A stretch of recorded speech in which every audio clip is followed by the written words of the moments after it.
অবৈধ অভিবাসীদের জন্য বিশেষ ক্ষমা ঘোষণা করেছেন কাতার সরকার। এ নিয়ে কাতার প্রতিনিধি EM আকাশের প্রতিবেদন দেখে নিচ্ছি।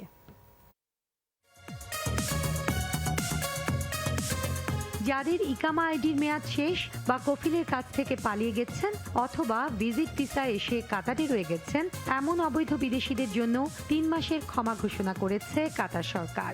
এই 3 মাসের মধ্যে যে কোনো অবৈধ লোক জেল জরিমানা ছাড়াই দেশে চলে যেতে পারবেন। প্রায় 10 বছর পর নতুন একটি সুযোগ দিয়েছেন। যারা অবৈধ আছেন তাদেরকে দেশে পাঠানোর ব্যাপারে যে বিনা জেল এবং বিনা অর্থ জরিমানার চেয়ে তারা দেশে যেতে পারবে। আমি এটাকে স্বাগতম জানাই এবং কাতার সরকারকে আমার পক্ষ থেকে এবং কাতার প্রবাসী সকল বাংলাদেশের পক্ষ থেকে ধন্যবাদ জ্ঞাপন। এই 3 মাসের মধ্যে কোনো অবৈধ বিদেশি দেশে চলে যেতে চাইলে তাদেরকে CID অফিসে যেতে বলা হয়েছে।